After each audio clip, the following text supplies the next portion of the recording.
guys have the same shirt on? What does it mean? It's Alabama A&M University. Oh, okay. My bad. GED Incorporated. Barely made it.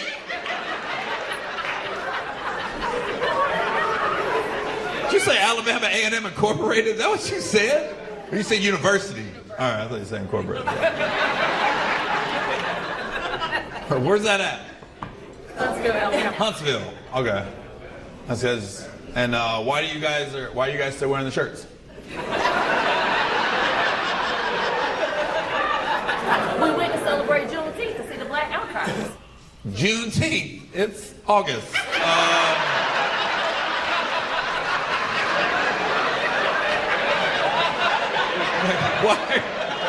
Why are you wearing the shirts today? She was like, now we would celebrate Juneteenth, Black Holiday, first Black astronaut. Okay, you're in Atlanta right now. You are not in Huntsville. It is not June. Was this planned, or did you pick her up and go, bitch? Girl, put a jacket on, put a jacket on. It's 102 degrees. I don't care. So you called her? Like, girl, put your Alabama A&M shirt on. Did you planned it?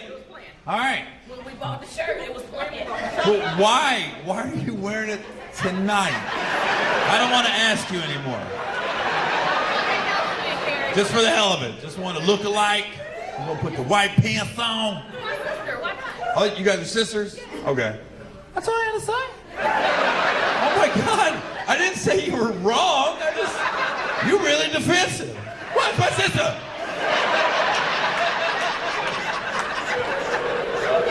It's just your first answer didn't make any sense. So, why are you guys wearing the same shirt? Juneteenth.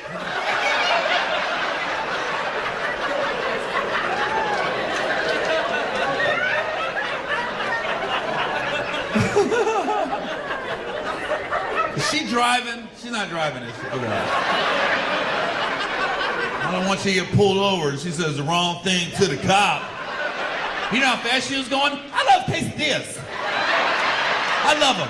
I love the cheese and the sour cream, little guacamole. I love eating quesadillas. What the fuck? I asked you how fast she was going. I know. I don't know. I just love them. I went to Huntsville back in June. I ordered some quesadillas. Yeah. And that's my sister, and she loves quesadillas too. She loves enchiladas. She loves enchiladas. We love Mexican food.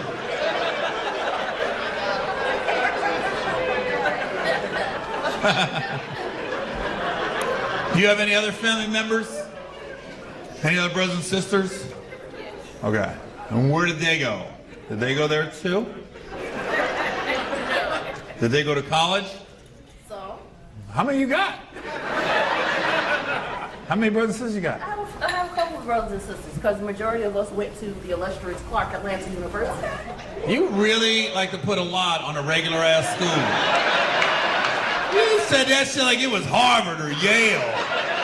It's Clark Atlanta. It's like, it's cool. Motherfucker ain't Harvard, motherfucker. The illustrious Clark Atlanta University. In-state tuition is $2,000. Motherfucker, I know. I sent a couple of kids to HBCUs. I know what the tuition is. My daughter went to the illustrious North Carolina A&T. G-Ho. Yeah. Did you have any brothers and sisters that didn't go to college? Oh. What do they do now? Is it illustrious? My brother works for the illustrious Chipotle. C to the H to the I to the P to the O to the T to the L. Brown rice, white Rice.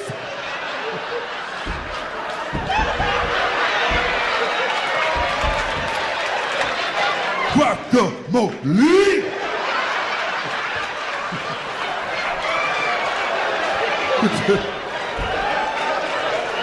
He would like some nacho chip.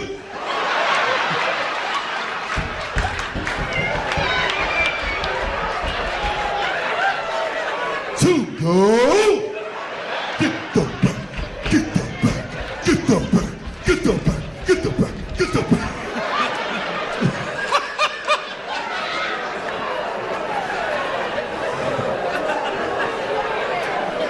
Where's your brother work that didn't go to college? He worked for the Cobb County Water Department for 25 years. Where's he working at? Cobb County Water Department. Cobb County Water Department.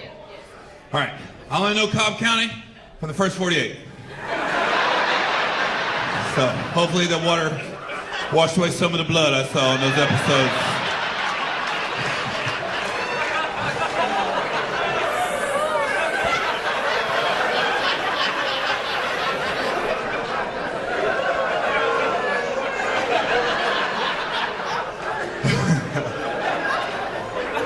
That's good you're proud of your family. That's good. And no jokes here. I'm glad you're proud of all your brothers and sisters.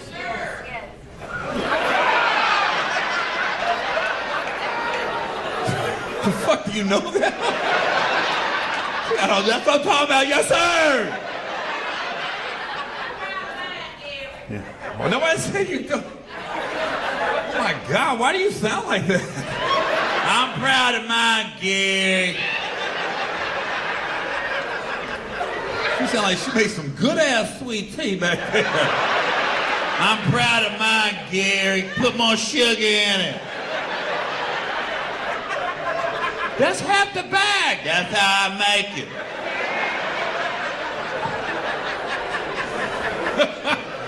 Grandpa's sitting there with one leg. I lost my leg, but that sweet tea would work.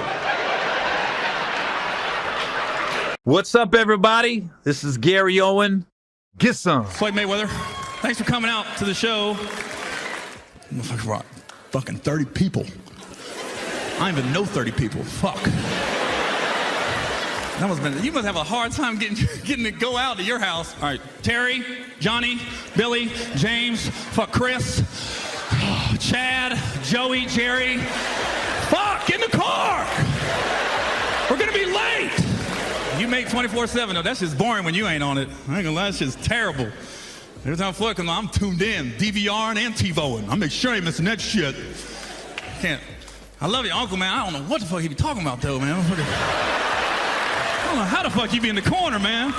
Hey, what should I do? Okay. The fuck did he just say?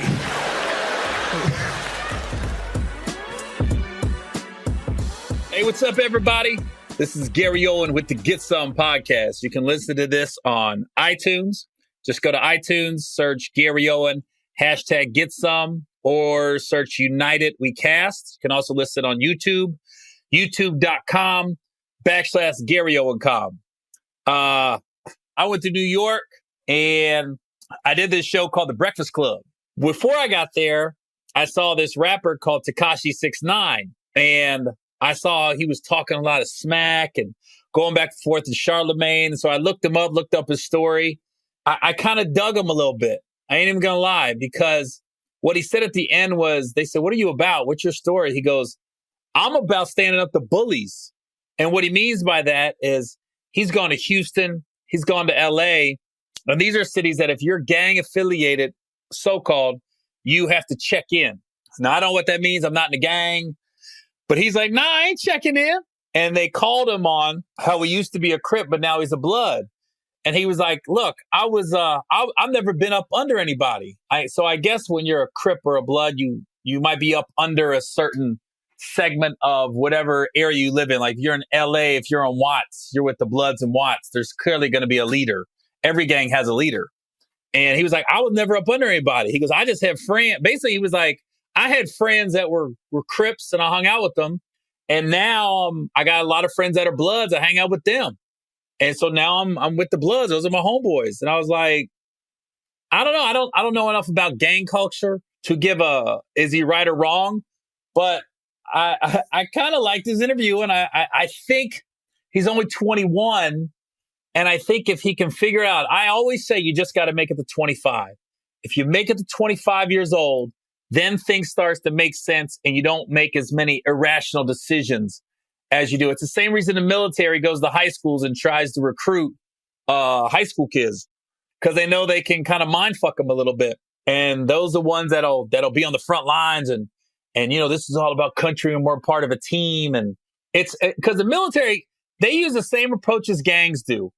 Is the gangs find guys that, broken homes, not a lot of money, and they create a family atmosphere for them. And then they get them to do stuff that might be against the law, might not. I don't know. Military is the same way. That's how they got me. You don't see military recruiters coming into private Catholic schools or these private Christian schools that much. You might see the military academies be there, the Naval Academy, the Army, the Air Force Academy, West Point. But you don't just see like a Navy recruiter at a big Catholic all boys school trying to get boys to join, because they know they're going to go to college and they know they're probably from well-to-do families. The military recruiters, they hit up the public schools and not as much inner city. They go more out in these country small towns, the same towns that Donald Trump hit when he won the election.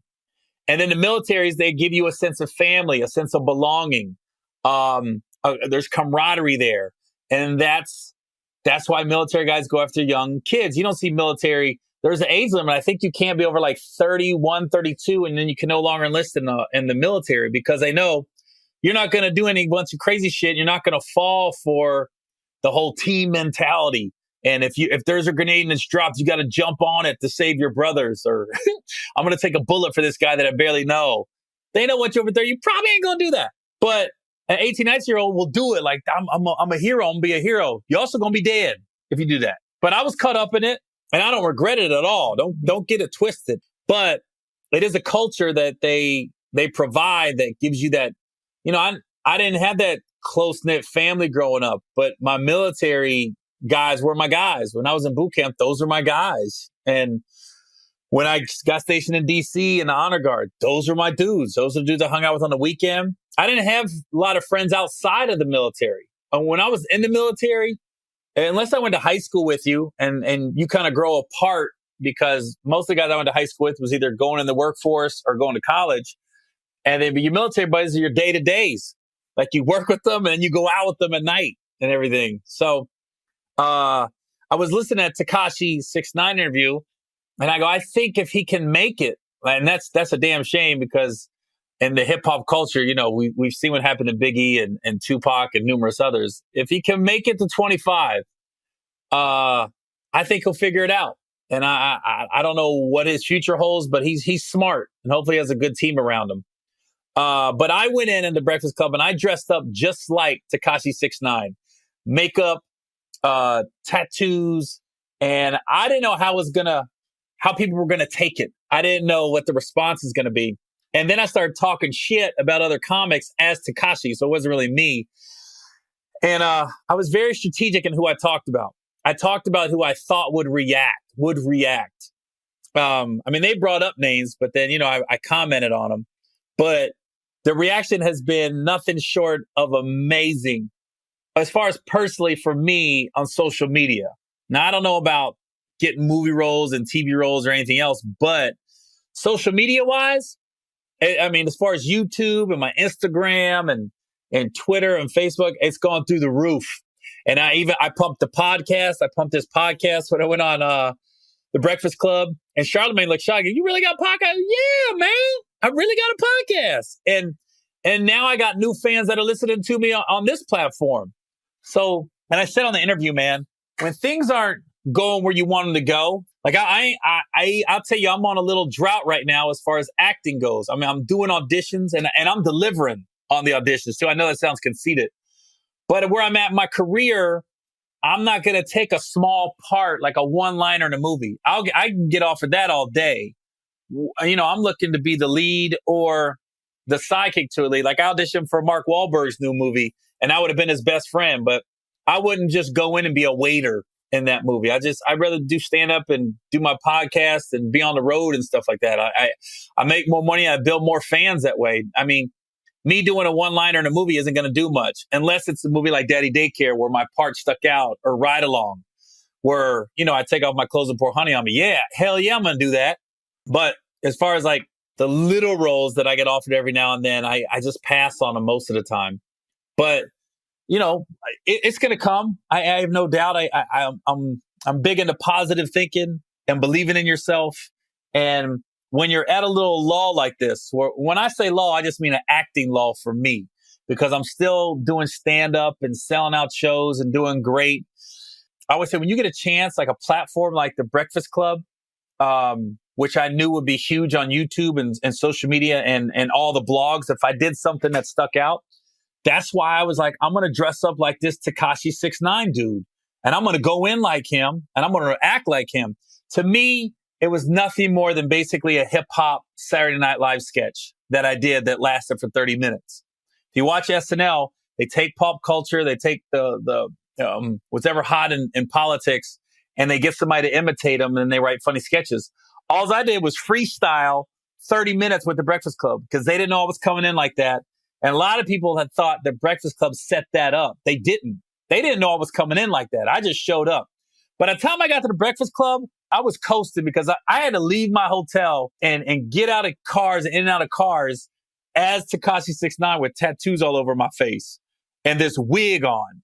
And by the time I got to Breakfast Club, that was easy pickings for me because I was like, the shock for me was already over. I already saw people looking at me. And the crazy part is I had to wash all those tattoos off.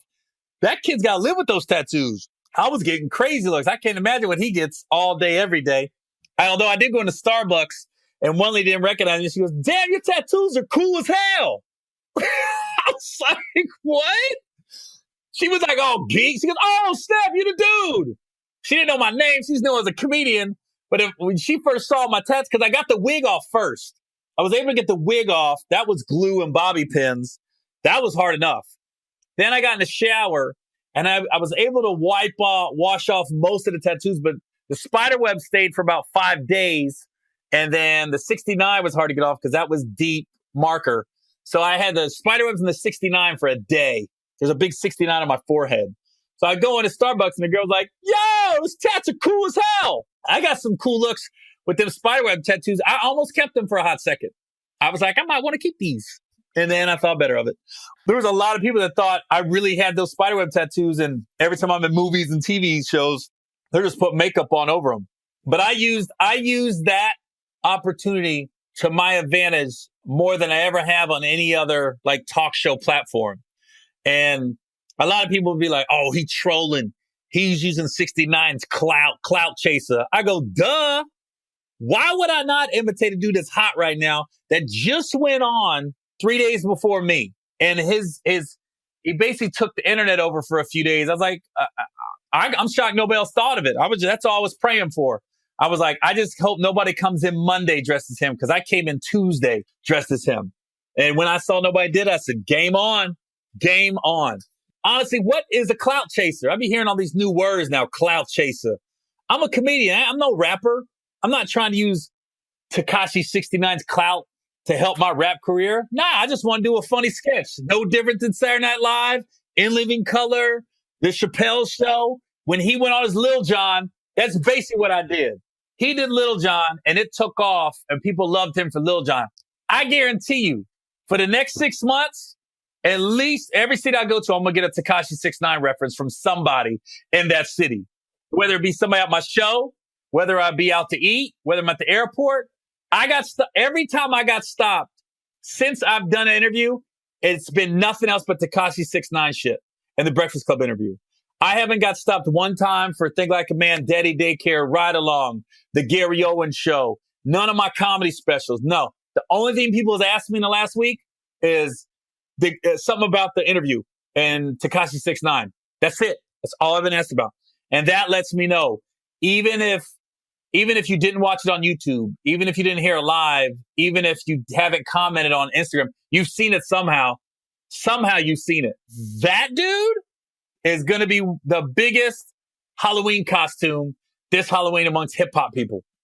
So many people are going to be Tekashi 6ix9ine for Halloween this year. Watch. And I'm going to be included. Like I was calling my wife and my manager like, yo, it feels so good to come up with a concept and deliver it when you didn't need anybody else's approval or help. So I'm just saying, for those people that make these dumbass comments, clout chaser, you trolling 69, or you couldn't do an interview with your own name, so you had to use his name to get views. Duh. When I say to them, duh. I saw something that was hitting on the internet, and I was like, you know what? I'm going to imitate it. No different than SNL, no different than Chappelle, no different than In Living Color. I just made it my own sketch. And thank God the Breakfast Club picked up on it immediately because they start going with it.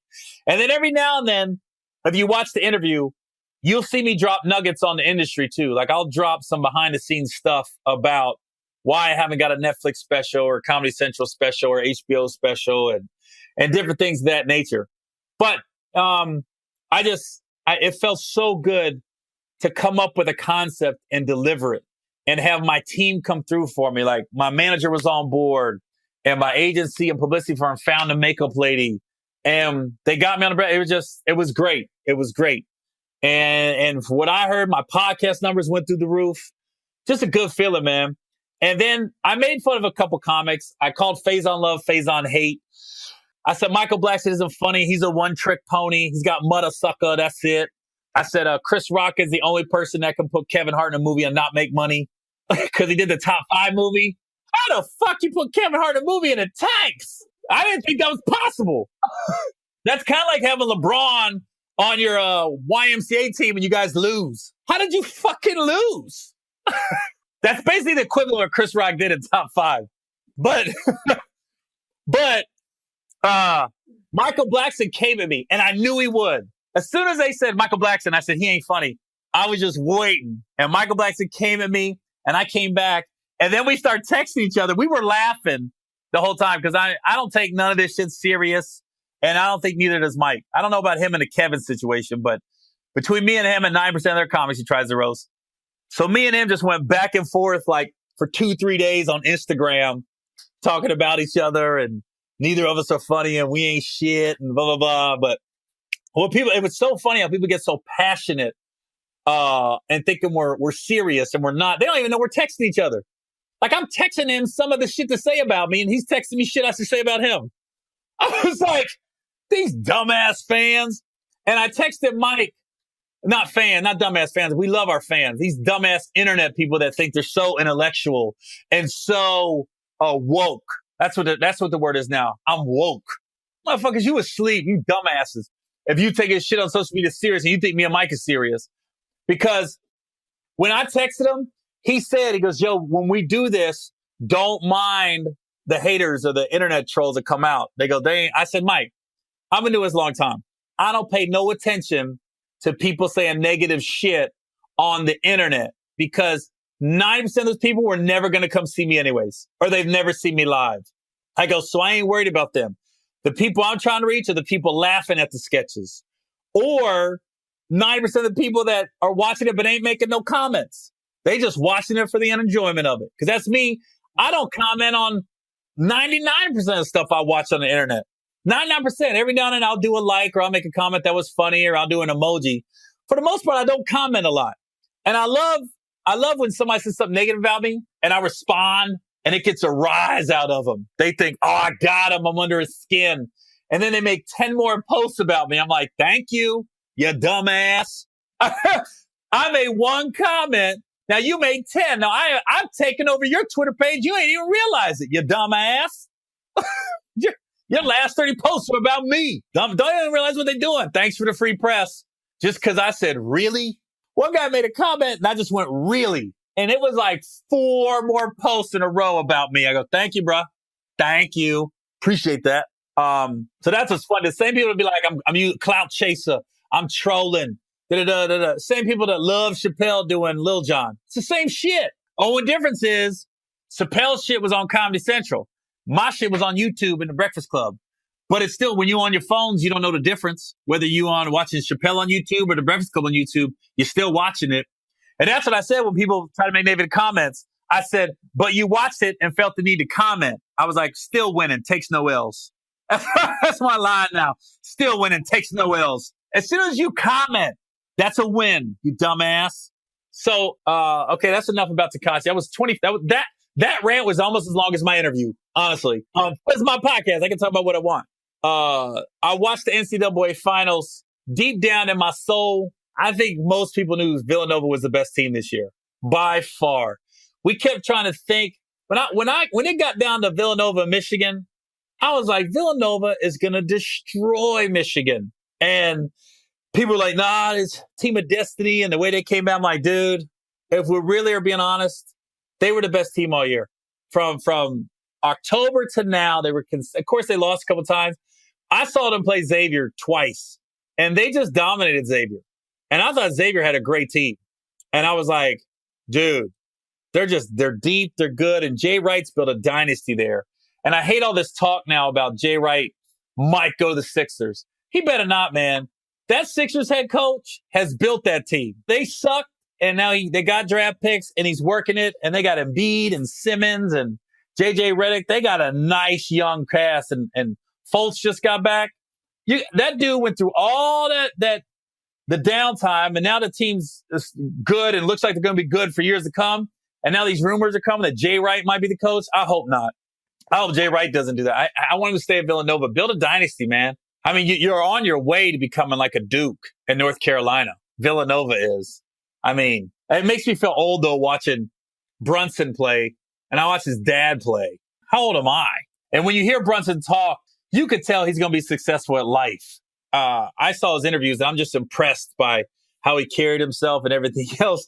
And what's funny is, as impressed as I am with him, DeCencio, he had to delete his Twitter account. He didn't have crazy. He just had young teenagers. And he said something like, I got my ass licked and it changed my life. Like there's literally a girl out there right now going, that was me. That tweet was about me. Toss that motherfucker salad. So he took down his Twitter after he won the national title, finals MVP. Then people start searching everything you said. But congrats to Villanova. I think they were the best team all year. Wasn't even close. There was no game that was under 10 points for them in the NCAA tournament. That's crazy right there. That they just basically dominate the whole tournament. So Loyola was getting all the hype, but really Villanova was just steamrolling through the tournament. Other big news, though, a lot of NFL trades are happening before the drafts, man. I don't know when the schedule comes out in a couple weeks. I can't wait for that. That's like a national holiday for me. As soon as the schedule comes out, I call my agent. We get the bingo schedule, and then we go over my dates. Like, how can I work this week and this week and this week so I can make these bingo games? Philly always got to wonder about the Super Bowl hangover. That's you always wonder about those teams that win it, man. So everybody's like, Philly's the favorite, and now the Rams are up there. I always say unless you got a Tom Brady, if your team was won it on defense and everything else, I always say I don't think the Super Bowl winning team should ever be the favorite the next year because it's going to be that hangover of chasing the chip. And then when you get it, you're like, I think you got it's hard to get up again like that once you win it. So I would say right now, I would say the Rams are the favorite by the moves they made. And their coaching's solid. And who doesn't want to go to L.A. to play? If you ask me right now, preseason, definitely the Rams. And I don't know I'm just wondering what New England's got up their sleeves. They got rid of Amendola. They got rid of Brandon Cooks. So they basically got Edelman coming back. That's about it. They don't have much else. But, Gronk, you never know with him how much he's got left in the tank. So it's going to be interesting next year in the AFC. I think it's going to be a lot more wide open. I think the NFC, man, the NFC West is going to be the funnest division to watch because the 49ers ended so strong with Garoppolo and they made some good moves. And then the Seahawks, I think, are always going to be solid as long as they got Coach Carroll and Russell Wilson. They're always going to be okay. They're never just going to suck. And then the Cardinals, I don't know. They still got some ballers, but it's going to be fun to watch those four teams. But I think the Rams have done the most. Philly's probably going to be the favorite. Yeah, It's going to be interesting. People forget that Atlanta's still good. I think Atlanta, when they lost Shanahan, I think that was the biggest loss for them. I think it's going to be hard for them to remake their magic from a couple years ago without him. I just can't wait. Can't wait for the season to start. The Bengals got a left tackle. So we'll see. I think Joe Mixon's going to just come out the gates balling. And with the Bengals, the biggest move they made wasn't even the players they got. It was the coaches. They got Van Pelt from Green Bay, who Aaron Rodgers loves and is not happy that he left. And then they got the offensive line coach from Dallas. So they made some good changes outside of Marvin Lewis in coaching. But you know me, I'm drinking the Kool-Aid. And I guarantee you, whoever the Bengals pick in the draft in a couple weeks, I'm like, that's the dude. That's the dude. I'll be watching tape on him like, you ain't gonna see him coming. Get ready. He should have been the number one pick. Oh, RG3 got signed too. RG3 got signed by the Ravens, which rumor is Manziel. New England's taking a hard look at him to be the backup or third string, but that leaves Kaepernick out there. And so I was watching a sports talk radio show, and they brought up a good point about Kaepernick. They go, a big problem with Kaepernick is he basically sued the NFL. He sued the owners. So he kind of put the line in the sand right there. So if you sign Kaepernick, you got to bring him in and have a long discussion about what you expect and what he will do for you, and without rocking the boat. Because in the end, it's about wins and losses. It's not about your activism as far as football goes. And the bigger one than Kaepernick to me not getting signed yet is Reed. I mean, Reed from San Francisco is a beast and is still a beast. And because he took a knee and was protesting with Kaepernick, he's not getting signed. And I'm a Cincinnati guy, and I'm like, bring that mug to Cincinnati. We need a safety. Good Lord. Bring him. I mean, all that stuff, like, you're going to lose fans. No, we ain't. Everybody said that shit last year when the Bengals drafted Joe Mixon. And everybody's like, we're going to lose. Ain't nobody talking about that no more. I said, as soon as he scores a touchdown, it all goes away. All of it goes away. So the same thing with Eric Reed. Nobody gives a shit. If he's balling on the field, that's all that matters. You got a few people that'll make all the noise. It's kind of like Twitter and Instagram. You got a few people that are chirping, and everybody thinks that's the majority. It's not. Most people don't give a shit. We just want to see you play football. I could care less. I ain't gonna lie. I could care less if you stand, kneel for the national anthem. I don't interrupt the national anthem, but I don't care. Marshawn Lynch said all year. Nobody makes a big deal because it's Marshawn. But Kaepernick and Reed, it's like, it's a big deal. I would love the Bengals to get Reed. I would eat that shit up. Now, I don't want to end on a sour note. Not even sour, but I made a post before all this Tekashi 6ix9ine stuff went down and everything. I made a post about the Alton Sterling case. They showed the body cam of the cop that killed Alton Sterling. Now a lot of people are getting the cases confused because we had the Stephon Clark shooting in Sacramento. And I always refrain from commenting on police shootings and saying who was right and who was wrong until I get all the facts. Honestly, until the body cams come out. That's really, really only when we can make educated assumptions. Because right now, and I talked about it last week on my podcast, it's just so soon and the emotions are so raw. As soon as I say, I don't want to just rush a judgment on the cops so fast, people get so emotional, like, oh, you're with police shootings. No, that's not it. I just don't want to rush the judgment. I want to have everything laid out before I say anything. With that being said, Alton Sterling, he was the guy in Baton Rouge that got shot and killed in front of the convenience store. And a convenience store that he was always hanging out at, selling bootleg CDs, DVDs, stuff like that. The convenience store owner knew him. The cops came up because somebody made a phone call saying a guy had a gun in front of the convenience store. And therein lies a big root of what's nobody's really talking about. You got these people make an anonymous phone call saying they see a gun, just like Tamir Rice in Cleveland, just like Alton Sterling in Louisiana. There was a case in Mesa, Arizona, that a lot of people didn't get a lot of press on. And that one disturbed me as much as Alton Sterling. I'm going to get back to that in a minute. But the Alton Sterling case, the officer's name is Blaine Salamoni. S-A-L-A-M-O-N-I.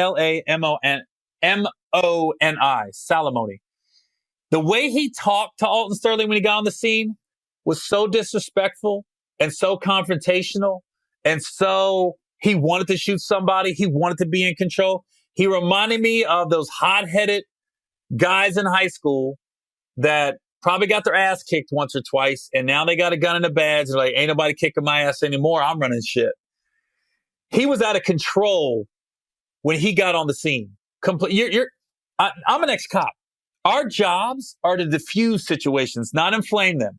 If there's a suspect that we think is on the brink of something or might be violent, we're trying to calm him down and calm the situation down. When you show up on a scene like this Blaine guy did and put your gun to the temple of this guy's head and was like, I'll fucking shoot you. I'll fucking kill you. You got to realize you're a little discombobulated as a citizen that might have never had a gun to your head. And we're supposed to be in control and follow commands, and you're out of control. So we're not taking any of that into account. But the way he treated Alton Sterling, and you kept seeing Alton going, what's going on, man? You hurt my arm. Da-da-da. Nothing about his demeanor was threatening. Nothing about it was, he was never moving into a position to attack. He just wondered what was going on.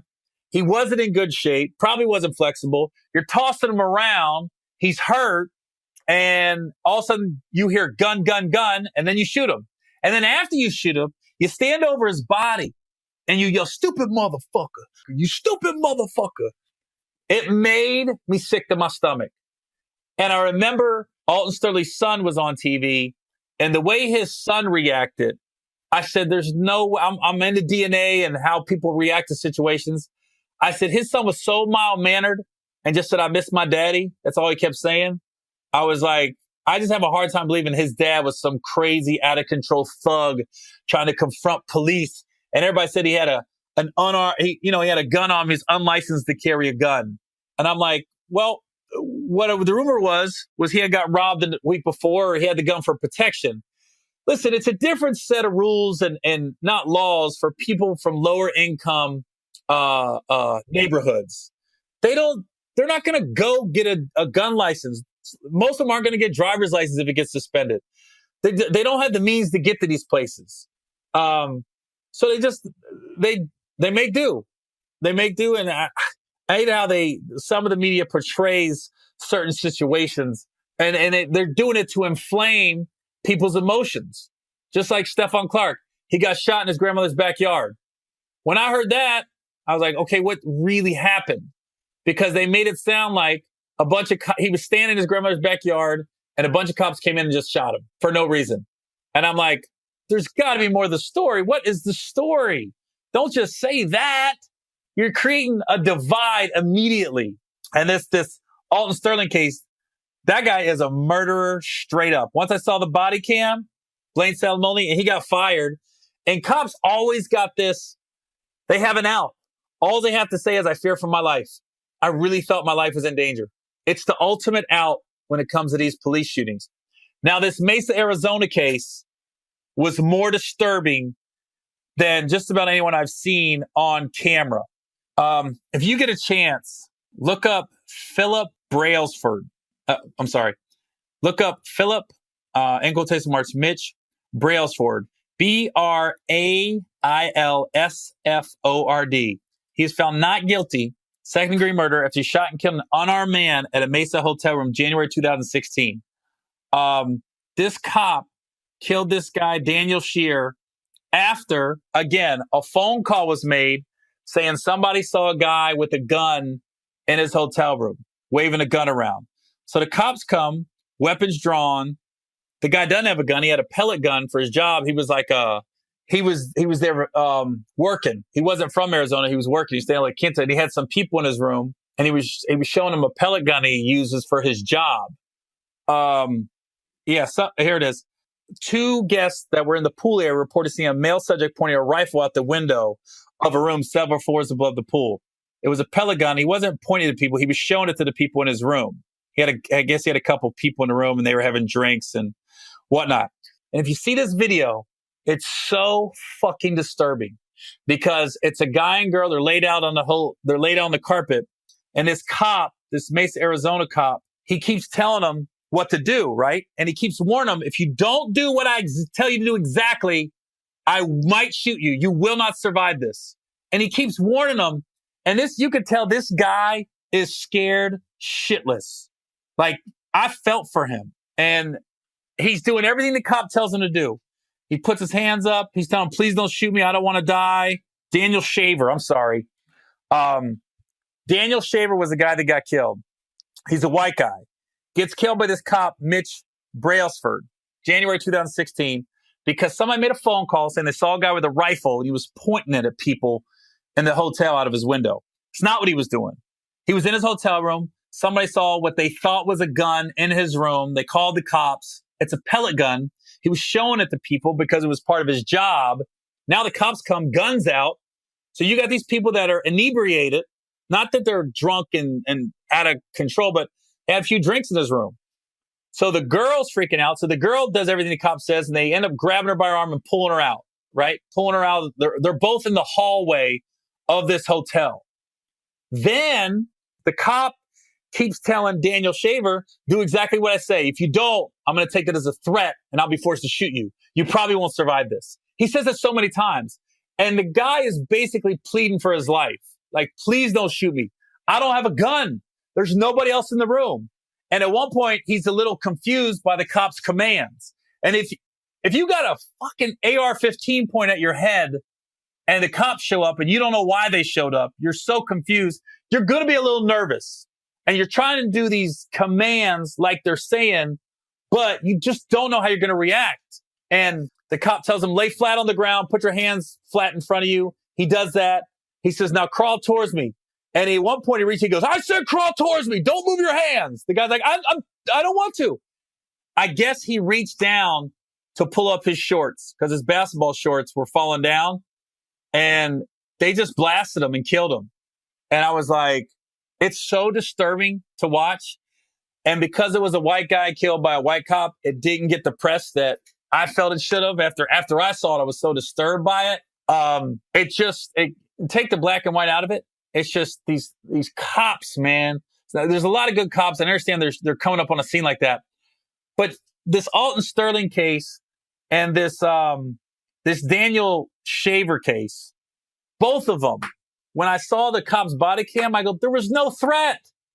There was nothing either of those guys were doing that said, hey, mind-boggling. And then both cases, the cops said, we fear for our life. We thought our life was in danger. No way in hell you thought your life was in danger. There's no fucking way. Either of those cases, they thought their life was in danger.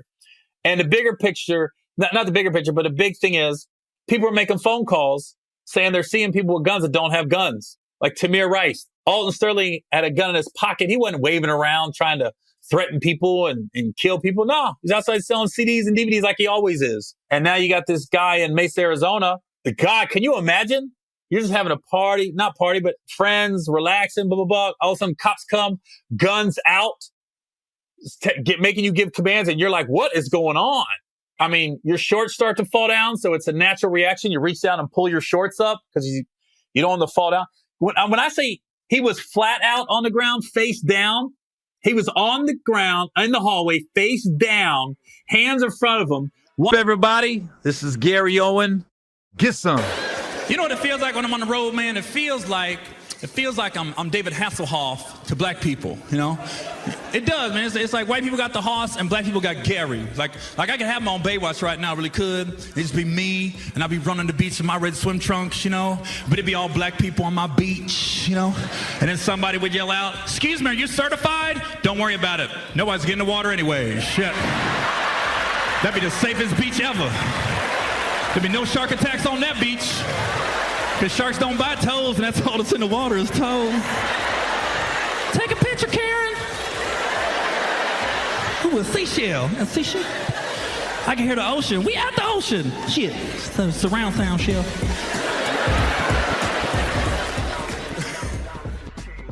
Hey, what's up, everybody? This is Gary Owen with the Get Some podcast. You can listen to this on iTunes. Search Gary Owen. Hashtag Get Some. Dang, I almost forgot my own podcast. How shitty would that be? Also, look up United We Cast on iTunes. And if you want to see it on YouTube, youtube.com/GaryOwencom is my YouTube page. I was in Minnesota at a place called Levity Live, and a blizzard hits. And I'm sorry, it wasn't called Levity Live. It was called, what the hell was it? It was in the Mall of America. Anyways, I was at a comedy club in Minnesota inside the Mall of America. House of Comedy. That's what it's called. House of Comedy. Man, I am starting off shitty today. Anyways, a blizzard hits in the middle of April while I'm at the mall, and like all my shows, like people came out, but I had a lot of tickets sold, but some people couldn't make it. They were snowed in. Like literally, I had people sending me messages on social media saying they couldn't get to my show. I never left the mall. Me and my son came with me, and it was good for us because we got to hang out. And that is a great mall to be stranded in because they got a freaking amusement park in there. They got a movie theater in there. They got just about every type of food you want. Of course you can go shopping. So to be snowed in and my hotel was inside the mall, I couldn't pick for a better place to be snowed in for 3 days. And it was cool that my son's at an age, he's 17, where he can go on the road and appreciate just hopefully his dad working. He gets to see me working. And I'm going to ask you guys, when you hear this podcast, now I got a guy that opens for me. And if you see me on the road, his name's Sam. He's an Asian dude. He usually hosts or he'll feature for me. And my son and him really like connect. Like they're damn near best friends when he's on the road with me. Because I'll say goodnight and they share a room together. And it's funny that people are like, you're going to let them share a room? Because I don't know, they like playing video games and stuff and they goof off. So it's funny because I always get an adjoining room. So I'll have a suite and then they'll be in the room next to me. So I always keep the door unlocked so I can go in and out at any time. But I try to give them a little bit of privacy. I don't want to be like that dad overlooking his son the whole time. And it's funny because I'll go to bed and I'll think that's the end of the night. It might be 1, 2 in the morning. I'll get up the next day and get on Instagram and I'll look at my son and my opener Say's Instagram and they're partying all night. Not with liquor, but I mean, they're ordering room service. They're playing these video games. There's music being played. Say looks like Long Duck Dong from 16 Candles in the middle of the night. His Instagram when he's hanging out with my son. At one point, he had his Instagram story and Say popped up with like a towel wrapped around his head. And they were playing like 80s rock music. And I was just like, was there a party when I go to bed? I mean, is the bash happening once dad's asleep? And I sleep right through it. And I'm in an adjoining room. I don't hear nothing. I don't know what that says about me. I'm worried about what he's doing at home now once I go to bed. But I had a tough week personally because, and I don't want to name any names, but I got 3 full-time employees, basically 3 guys that work with me. And I had to let one of them go. And I won't get into the reasons I had to let him go, but we weren't connecting. There was a lot of tension there.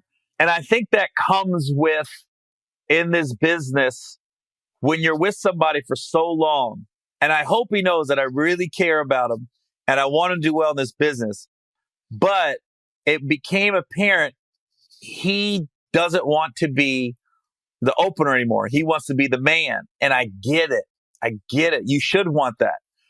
But, there was times he would question my authority on the road and it was leading to some tension.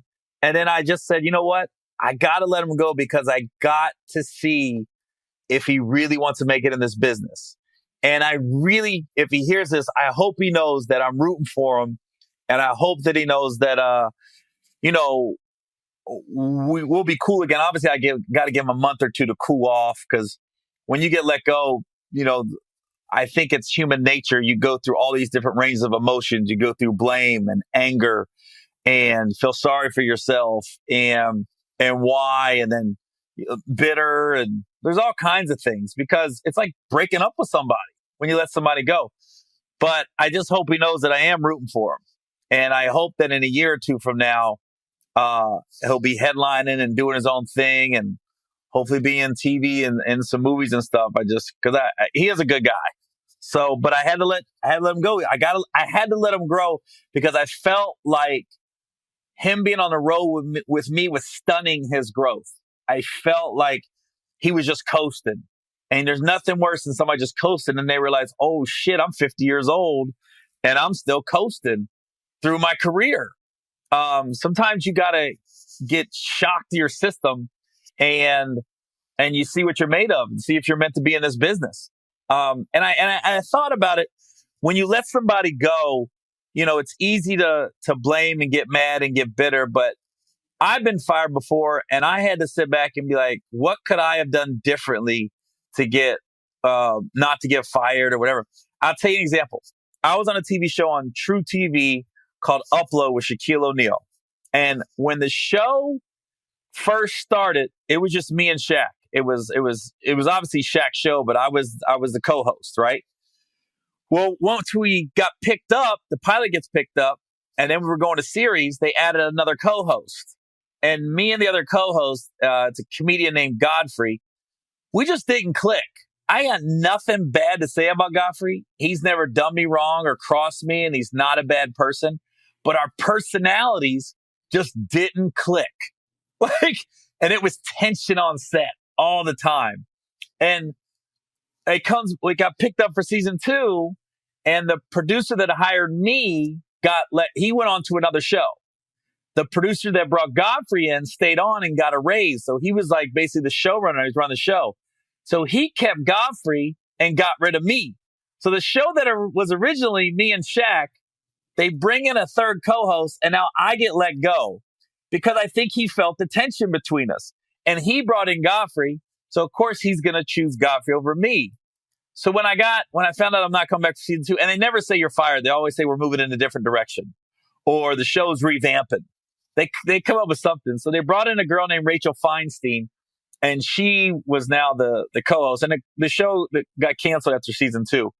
But when I found out I wasn't coming back, immediately I'm like, man, what the fuck?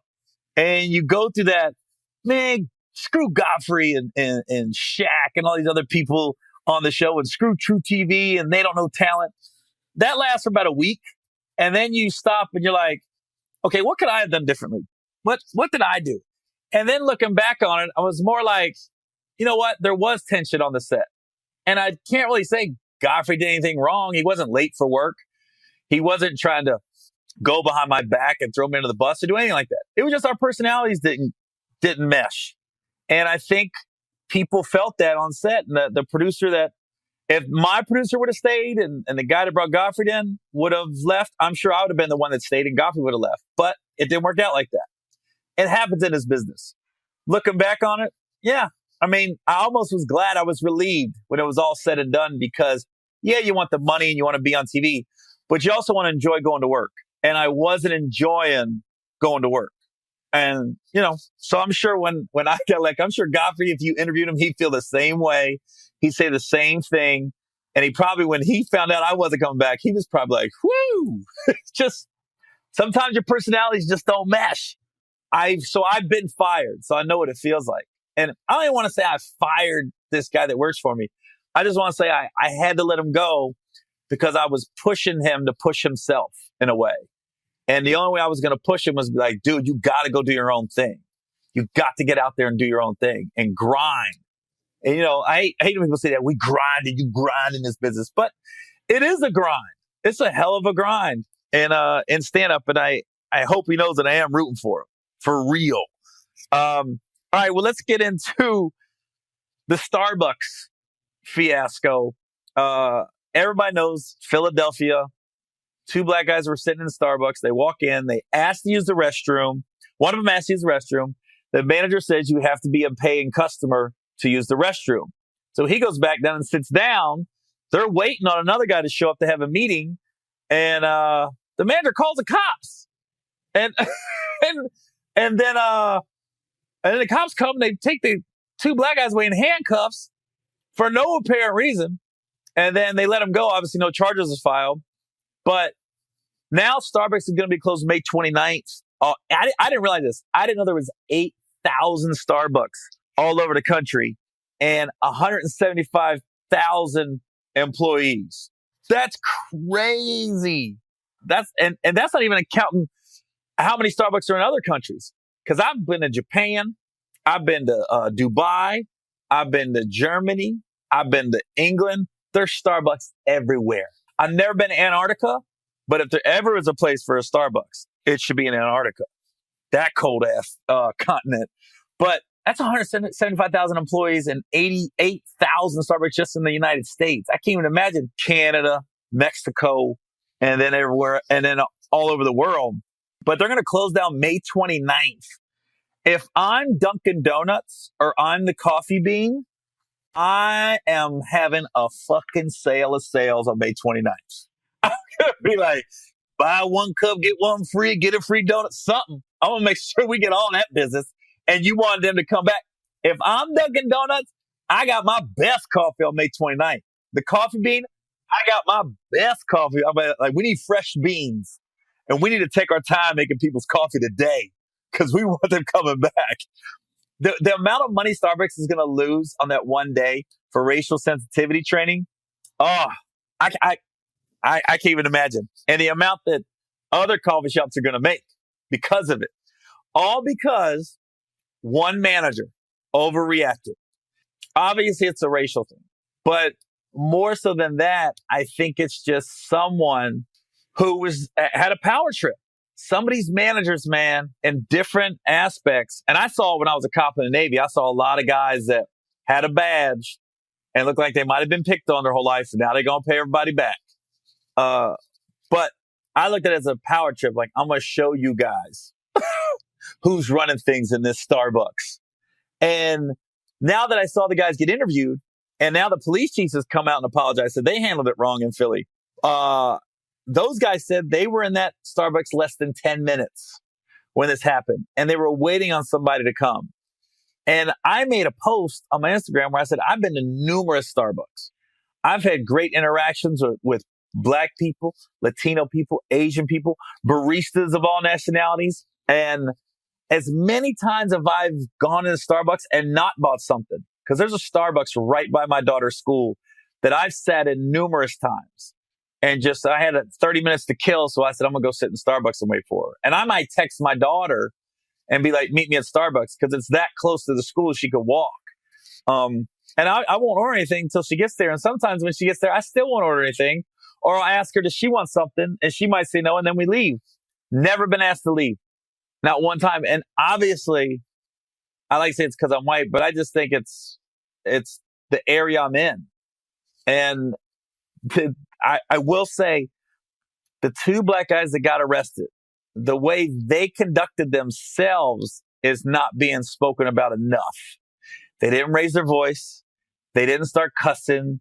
They didn't start blaming it on their race, which obviously that was the issue. They just calmly got in the cuffs, got escorted out. And now look, now you see how the country is on their side completely. And those that aren't are just those people that are looking for drama just any place they can get it. Because those guys just got handcuffed, real calm, walked out, and now they're going to get paid for sure. But that isn't brought up enough of how these guys they were not in control, but in control of the situation. They were completely not in control as far as the cops putting them in cuffs and that manager calling, but they made sure they were about their wits. Like, is this worth it to yell and cause a fuss right now when the cops coming into a situation that they don't really know what's going on? We don't know what that manager said, honestly, on the phone or when the cops got there. But I just want to applaud those two guys for how they handled it. And now they're going to get compensated accordingly. There was another incident at a LA Fitness somewhere in New York. And a Black guy came in he was a member of LA Fitness, and he had brought his buddy and gave him a guest pass, which isn't uncommon at most gyms. And they were just playing basketball. And one of the front desk ladies came in and was like, yo, you guys, you can't be here. You're not members. The guy's like, I'm a member. And she goes, no, you're not. And like, they get in this power struggle. Then when she shows him he's a member, when he shows her he's a member, she still calls the cops. And the cops show up, and the cops even looked at the manager of the LA Fitness like, why did you call us? He's a member here. I don't get it. One of the Black guys started taping the lady at the front desk, and you could tell by her face, it's eating at her like, these motherfuckers are right. I was out of line. But she can't bring it to herself just to apologize and say, I was wrong. She just assumed 2 black guys hooping in the gym aren't members. They're getting kicked out. And when she found out one was a member, she couldn't bring herself to just, damn, I fucked up. She had to work it out in her brain that she was right. We're going to call the cops. And even the cops showed up like, why are we here? There was no reason to call us. Absolutely none. If the guy's a member. And it's funny because T.I. was making a big thing about, we got to boycott all the Starbucks. And it's the thing. Me and T.I. are always cool.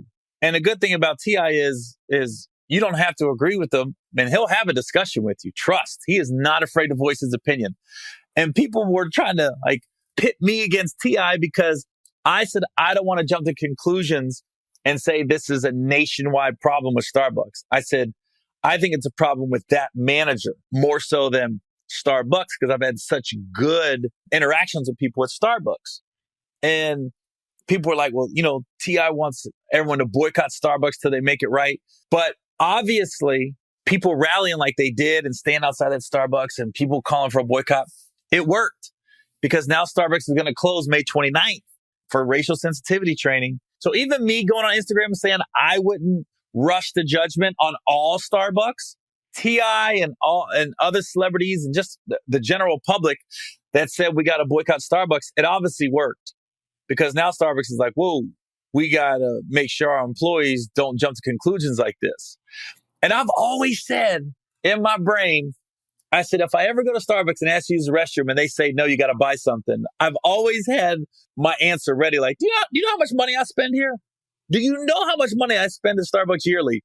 And you're not going to let me use the bathroom this one time? You know how many times I've come in here and not used the bathroom? Man, because I'll be the first to admit, I have dropped some bombs in some Starbucks bathrooms in my day. Because one, coffee helps the colon flow, I'll say. and Starbucks bathrooms are always private. It's not like a stall. It's a door you lock and you're by yourself in that. Oh, I've shut it down before. I've shut it down so bad in Starbucks a few times, I don't come out for a few minutes. I go, I got to let this scent go away for a second. And I'd be looking for air fresheners in the Starbucks too. I'm like, or I'll wash my hands with soap and try to squirt soap around the bathroom a little bit. Try to get a soapy smell and take it out. I mean, there's been times I've dropped bombs in Starbucks bathrooms that I just left. I was going to get coffee. I went to a different Starbucks to get my coffee. Like I'm going to go to a different one. So I am going to spend money, but just not at this particular one because I didn't want anybody in that Starbucks to see me coming out of that bathroom and say, that's the dude right there. So honestly, I should have been asked to leave a few Starbucks. And this is a side note with Starbucks. I don't think it's a problem with the 175,000 employees and the 8,000. I don't think it's a problem like that, like it's taught. I just think it's the area you're in, the interactions you have with certain people, and the managers that you hire. You just got to make sure. And for me, I think I always have a soft spot for Starbucks because, and this is kind of off base, but when my brother, when we drove him to rehab, there's a Starbucks right on the way to Bowling Green, Kentucky. And I see it every time I go to Louisville, Kentucky. For some reason, I always stop at the same Starbucks, but it was a Starbucks that me and my mom stopped at. And we just sat outside and talked for like an hour after we dropped my brother off at rehab. And just for that reason, every time I go by Starbucks or I stop, it reminds me. And every time I go to that I always drive by that Starbucks and when I'm on my way to Louisville or anywhere down south, and I always stop there because it's always a good memory for me.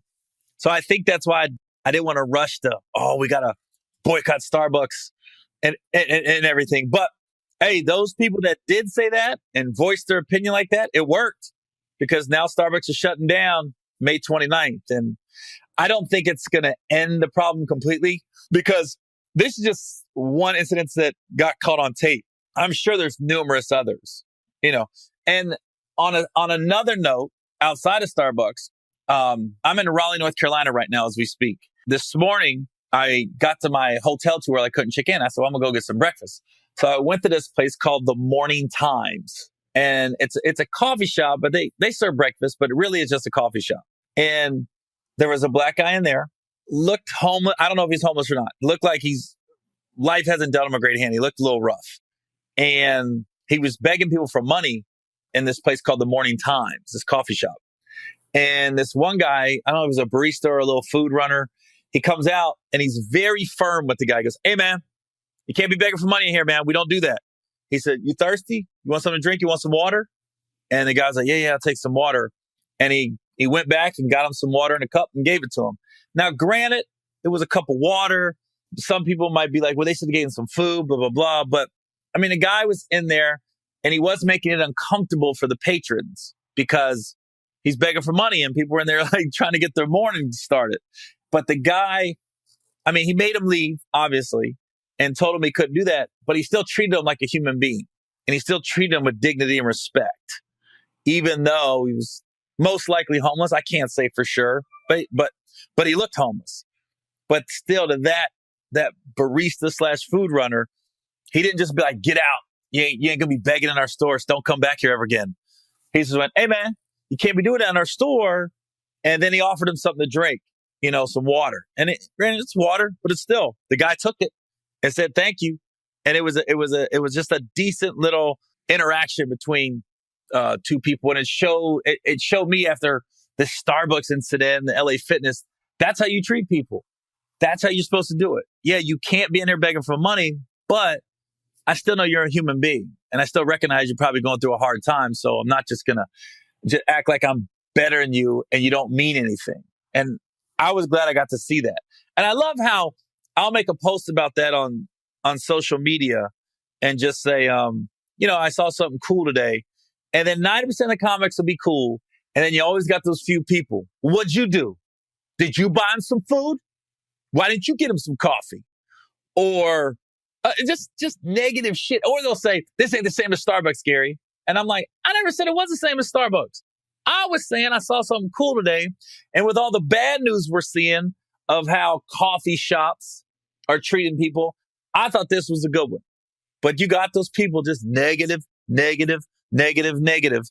Speaking of negative, I've had fun with my interactions this past week over some people were still not letting go of that little sketch me and my wife did about Michael Blackson and saying the N-word. And let me be very clear about this. It's a sketch. It's not real. So when you see a sketch like that and you take it back to slavery days and black people getting hung in trees and stuff like that, I'm like, I've been looking at people like this. Somebody made a comment and it made sense to me. We often like to think as racist as white people to black people. But there are black people that are racist towards white people out there. And I'm starting to see that with some of these posts. There's a guy who he acts like all white people are bad, but he's acting like he's pro-black. And I'm like, you're not pro-black. You're anti-everything but black. And then if a black person doesn't have the same opinion as you, you start calling them all kinds of derogatory names that I'm not allowed to say. And I'm looking at him like this. You're the problem. You are the problem, dude. And, I mean, you're looking at a sketch. Like, were you offended when Dave Chappelle dressed up as a Klan member? Was you offended at that? Okay. No, because it was a sketch. It was funny. But I'm going not back and forth. I'll just make one comment. And then this guy did a whole YouTube page on me and talked about it. And he took everything I said, it clearly was a joke, and he made it into something else. And I love it when they say I'm the racist one. I'm the white supremacist. And this is what I'm doing. I'm trying to infiltrate the black community by marrying a black woman, having kids by her. And it's to get off my white supremacy ways. I'm like, do you know how idiotic that fucking sounds? And there's people that co-sign them. There's people that are like, yeah. I mean, like, you idiots. You guys are fucking idiots. It's no different than the people that watch Fox News and eat that up. That rhetoric. It's just all this propaganda and people eat it up. And this dude went on a YouTube page and had like this, act like he was a newscaster. And he's got these followers to the point where he said, now let me show you numbers. And I'll give him credit. He's got a good tech team because his tech shit is on point. So the guy goes, well, Gary Owen has over 200,000 Twitter followers. I have a little over 10,000. He said, why is it when Gary Owen made a comment to me, he only got 3 retweets? But when I made a comment to him, I got 19 retweets. Why did I get more retweets than him? And he goes, you know why? Because Gary Owen has fake followers. He goes, that's sad, Gary Owen, that you have to buy followers. I go, I never bought followers in my life. I was like, he went off one comment he made and one comment I made. And his got 19 and mine got 3. I was like, your 10,000 Twitter followers are probably a little more passionate because they're all think like you. And I bet you there ain't nothing positive ever on your page. Then I heard a podcast. This is not bother me, but there was a podcast and I thought there are like 5 comics out of Atlanta. And I thought they were going to be on my side, honestly, because as comedians, we know a joke's a joke. I don't get offended by anything anybody says. You could say something about my wife, my kids. And when it's in the context of stand-up, I've opened myself up to that when I chose to be a stand-up. Now, if you're not a stand-up, yeah, you might be a little sensitive.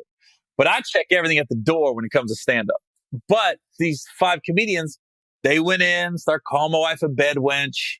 One guy was like, I don't give a shit, man.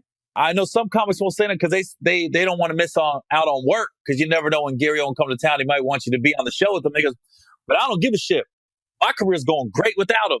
And then he goes, starts going in on me and how that was offensive and I took it too far. And I'll be looking at these guys like, dude, you in the wrong line of work. We're stand-ups, man. We're supposed to make the uncomfortable comfortable. I'll give you an example. My brother dies of a heroin overdose. Saturday Night Live does a whole sketch on heroin and how it keeps you up and you can get cheap labor and people working all day and he was able to pick up the kids and all this other stuff. And when I saw it, I didn't laugh. But I didn't laugh because it hit home for me too close. But I wasn't mad at SNL. I knew they didn't write that sketch to dig at me and dig at my brother. It's just, and honestly, if my brother would have been alive, he would have laughed at it. He would have laughed at that sketch on SNL because he'd be like, that's how I act. That's what I do. But I didn't take offense to it. And then I go to speak at one of these heroin rallies and somebody brought it up to me. They said, how did you feel about that SNL sketch? And I could tell the lady that asked me the question wanted me to be like, they were out of line. It was too much. And I didn't give her the answer she wanted. I just basically said what I said to you. I go, I wasn't offended by it. I said, because if my brother was alive, he would have probably laughed at it because he would have said, I act like that. And I knew they didn't make the sketch to dig on me and my brother. I said, it was just heroin addicts have some peculiar behavior and they do they go to great extremes to get the heroin. And I got it. I seen it. I wasn't mad about it. But I think that's the same thing when these 5 comics, I wasn't mad at them. I was more disappointed. Like, dude, you're stand-ups. You're comedians, man. And what pissed me off most, the only thing that pissed me off was they accused me of stealing the bit. That's what pissed me off. Because the thing I did with my wife was a bit I used to do in my stand-up act years ago, probably 6 years ago. It was actually on one of my comedy specials called True Story. I think the LOL network has it now if you want to find it. But it's on my YouTube page. Go to youtube.com/Gary Owen Com and go down and it says how Gary Owen gets away with saying the N-word. And it's on there. But I wrote that joke. Here's how the joke came about. I was at the improv in LA on Melrose. A guy was heckling me and me and him was going back and forth. And I said, oh, if I was black, I would call you the N-word right now. And the crowd chuckled. And then some people in the crowd were like, say it, man. You could say it. Say that shit. You could say it. I said, nah, I ain't get my ass kicked. The crowd was laughing. So then D. Ray Davis comes on stage and he said it for me. We start going back and forth. And that's where the joke came about. That's where it originated. And that was probably I bet you 2009, 2008. And I put the joke to bed. I didn't start saying it. And then somebody brought up to me, it's like, you should do that joke. You and D-Ray did that one time. I was like, all right, I'll try it. But you just got to get the right black person on stage with you to say it, because some comics want to take the shine away and they'll mess it up. But I used to do it on stage all the time as my closer for about a year. And then there was this thing called Chocolate Sundays on Showtime. It was a sketch comedy show. And this guy named Bill Dawes, he's the white guy. And then there was two black guys in the sketch with him. And they did basically my bit verbatim. They just didn't do it in a stand-up. They did it as a sketch on stage. Because Bill Dawes is a white dude, and he was this black guy comes, goes, you got my money. And then Bill and him go back and forth. And he says, no, I ain't got your money. And the black guy says the N-word. And I was just like, they stole it. So I called the producer of the show, Pookie Wigginton. I called Pookie, and me and Pookie's always been cool. I said, Pookie, what's up with the N-word sketch on Chocolate Sundays? I said, you know, that's my joke. He goes, nah, G, I didn't know that was your joke. I said, Pookie, you seen me do it. And then he was like, nah, man. I said, well, who wrote it then? Tell me who wrote the joke, and I'll call them. He goes, well, we don't really have a joke writer, so to speak. He goes, we have a think tank, and we sit in a circle. I said, well, who brought the idea? And he goes, I'm not sure who said it first. I said, Pookie, so right now you're telling me you have a sketch on Showtime and you don't know who wrote it. So if you have a sketch that goes viral and it's like people go nuts, nobody gets the credit? I said, that sounds stupid. And I told him, I said, you're insulting my intelligence right now by telling me that. I said, Pookie, you guys could have called me and asked. And I would have said yes. The only thing I would have said was make sure it says sketch based on a joke by Gary Owen. That's all they had to say. They could have said it at the beginning of the show, the end of the show. I don't care. Just give me my credit. I would have let you guys do it. I wasn't doing the joke anymore. But what I was getting at was the 5 guys that did the podcast, they're talking about I stole the bit. They said, yeah, that bit he did with his wife, he stole that bit from Bill Dawes, who did it on Chocolate Sundays. And I go, you motherfuckers. There's a lot of things you can call me this business, but I am not a joke thief, and I take that shit personal. I'll tell you, I don't let people open up for me if they start stealing jokes. If you go on stage and do a stock joke or jokes that I've heard before, I'll call you on it. And if you do it again, I can't work with you. That's happened a few times in my career. I've got guys that I thought was going to be my openers, and I let them go because I was just like, nah, they're hacky. So if they're going to steal somebody they don't know, they're clearly going to take something of mine. No doubt, if I'm getting less to see it firsthand. So that happened to me one time on stage. A guy did my joke in front of me. He was hosting. And I was at the Columbus Funny Bone probably, over 10 years ago. And I did a joke and nobody laughed. And I had the crowd going too. I said, what the hell just happened? They go, the host did that joke. And I brought the host on stage. And I said, where's he at? And he was in the bar. So the host comes on stage. He looked like a lost puppy. I said, hey, man, where'd you hear that joke? Where'd you write that joke at? He goes, huh? I said, I'm not sitting here going to say you stole that joke because I told him what joke I just told. I said, I'm saying you didn't write it. So who told you the joke? I tried to give him an out. He said a guy at his job told him the joke. And so he thought it was okay. And then later on, he tried to act like, nah, I just said that because I didn't want to start an argument. But nah, that's my joke. Like, I took it from him. Like, really? Really? He was at the bar, like probably holding court with some girls. I said, bring his ass on stage. I said, I ain't saying you stole the joke. I'm just saying you ain't write it. So who wrote the joke? He tried to say somebody at his job gave it to him. I was like, this dude. Now, with that, if you're listening to this, you can comment on my YouTube page or reach me on social media. My son wrote a joke for my opener, Say. And I want to know if anybody's ever heard it before. Because I started cracking up when I heard it. But then my wife said, you sure he didn't get that off the internet? I was like, I don't know. I never heard the joke. So I just assumed my son wrote it because he's my son. He's got to be brilliant like his daddy. So he told Say, now Say's an Asian guy and my son's mixed.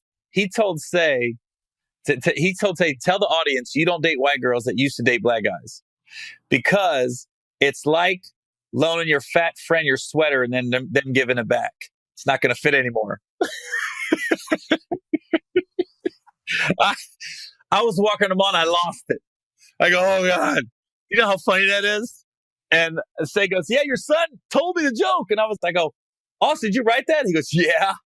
And then I asked him again, I said, did you really write that? He goes, yeah, I wrote it. He's holding his guns like he wrote it. So I don't know. So if you heard that joke before, let me know. And let me know where you heard it and who you heard it from. But if not, hey, my son wrote the joke. You know what I mean? And I've been thinking, he might be writing jokes. The dude might be a beast. Might be like his daddy. Now with Starbucks and the LA Fitness and the good story about the morning times here in Raleigh, I do want to say it brings me to my crazy stepdad story. And I remember talking about restaurants and people acting crazy. We went to Florida twice in my life. Like we drove down to Florida when I was 10, and then we went again when I was 15. And we would stay in Cocoa Beach both times. But we'd always drive. And I remember thinking Florida was so freaking far because for some reason it would take us 3 days. I don't know why. With everybody else, it takes a day. It took us 3. And I remember we was in St. Augustine, and we stopped first we went through a McDonald's. So you got my mom, my stepdad, and 4 kids in the car. And we ordered burgers and hamburgers. And I remember distinctly them saying like $25 was our bill. And my stepdad pulled out and was like, we ain't paying that much for McDonald's, and got out of line. I was like, what the hell? So whoever was behind us got our food and probably got a bill, because this is probably before cameras wasn't on the McDonald's drive-through lines. So we go to a sit-down place, and I ordered French toast. And literally, I think they took a piece of bread and cut it. And then I ate it and asked my mom, can I get some more French toast? I'm still hungry. And my stepdad yelled at me at the top of his lungs, well, goddamn, you should order some more food then. I was like, I didn't know I would just get one piece of bread. I thought it would come with sides or something like that. So, and I wanted to be like, hey, motherfucker, I wasn't talking to you. But he yelled at the top of his lungs in a restaurant. And I just like sunk. Like literally, if you looked at our table, I looked like Mr. Head Detective from Living Color. It was just my head sticking over the table because I was so embarrassed that he just yelled at me for no damn reason. All I did was ask, can I order some more food? I didn't know you weren't supposed to ask for food, I guess. I didn't know the French toast was literally a piece of bread. That's all it was. They cut a piece of bread in half and put some powdered sugar on it, some butter and syrup. And I was like, I'm still starving here. So anyways, yeah, I never asked them for food after that the rest of my life. Nothing. We used to buy 2 liters of soda, and I wasn't ever allowed to drink soda like that. So when everybody would go to bed, I would open the fridge up and I'd take the soda and take like 2 gulps and then put it back. And then I'd do the same thing with the milk. I'd drink the milk right out of the carton. And I almost felt like Suge Avery in The Color Purple. Now, I didn't piss in anything, but I damn sure got some backwash in that shit. So I ever took it straight from the jug. Like, I ain't pouring no glass, bitch. So, but anyways, upcoming tour dates. May 3rd to the 5th, I'm in Omaha, Nebraska at the Funny Bone.